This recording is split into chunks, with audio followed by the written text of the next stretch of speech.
প্রিয় দর্শক, আজকের আলোচনার বিষয় গুনাহ থেকে বাঁচার উপায়। কুরআন ও হাদিসে এমন অনেক উপায় বলা হয়েছে যা আমাদের জীবনে প্রতিটি মুহূর্তকে গুনাহ মুক্ত রাখতে সাহায্য করে। আসুন জেনে নিই রাসূল হাদিসে গুনাহ থেকে বাঁচার জন্য কি নির্দেশ দিয়েছেন। রাসূল বলেছেন, যে ব্যক্তি বেশি বেশি জিকির করে সে আল্লাহর নিরাপত্তার মধ্যে থাকে। জিকির মানুষকে গুনাহ থেকে দূরে রাখে, কারণ মানুষের মন খালি থাকলে শয়তানে জায়গা নেয় আর জিকির শয়তানকে দূরে সরিয়ে দেয়। নামাজ গুনাহ থেকে বাঁচার সবচেয়ে শক্তিশালী মাধ্যম। হাদিসে এসেছে, নামাজ গুনাহ সমূহকে ধুয়ে পরিষ্কার করে দেয়, যেমন পানি ময়লা দূর করে। নামাজি মানুষের জীবনে তাকওয়া সৃষ্টি করে আর তাকওয়া গুনাহকে ঠেকিয়ে রাখে। হাদিসে রাসূল বলেছেন, তুমি যেখানেই থাকো আল্লাহকে ভয় করো,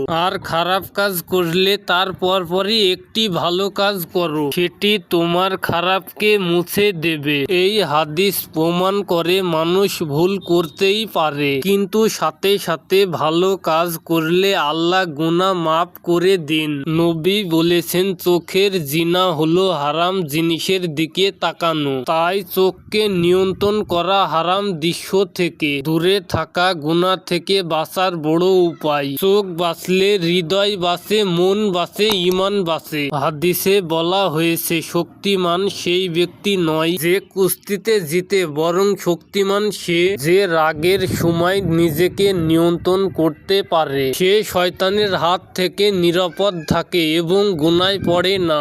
রাসূল বলেছেন, মানুষ তার বন্ধুর দিনের উপর থাকে, তাই বন্ধুকে দেখে নেও কার সঙ্গে মিলামেশা করছো। ভালো সঙ্গ মানুষকে গুনাহ থেকে দূরে নিয়ে যায় আর খারাপ সঙ্গ গুনাহের পথে ঠেলে দেয়। হাদিসে আছে, রাসূল প্রতিদিন ৭০ বার, কখনো কখনো ১০০ বার তওবা করতেন। তওবা গুনাহকে গলিয়ে দেয়। শরীর যেমন পরিশুদ্ধ হয় গোসল করলে, তেমনি তওবা মানুষের হৃদয়কে পরিষ্কার করে। রাসূল বলে, যে ব্যক্তি আল্লাহকে ভয় করে সে নিরাপত্তা পায়। গুনাহ থেকে বাঁচার সবচেয়ে বড় শক্তি হলো আল্লাহর শাস্তির ভয় এবং জান্নাতের আশা। যার হৃদয়ে এই দুইটি থাকে সে কখনো গুনাহে লিপ্ত হতে পারে না। হাদিসে এসেছে, ৭ শ্রেণীর মানুষের একজন হলো সেই ব্যক্তি যে একাকী অবস্থায় আল্লাহকে স্মরণ করে অশ্রু ঝরায়। একান্তে আল্লাহকে ভয় করতে পারলে প্রকাশেও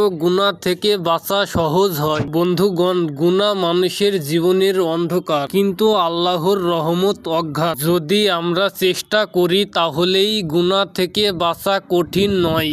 জিকির, নামাজ, তওবা, তাকওয়া, ভালো সঙ্গ, এগুলা আমাদের গুনাহের পথ থেকে দূরে সরিয়ে দেয় এবং হেদায়েতের পথে ফিরিয়ে দেন। আল্লাহ আমাদের সবাইকে গুনাহ থেকে বাঁচার তৌফিক দান করুন। আমিন।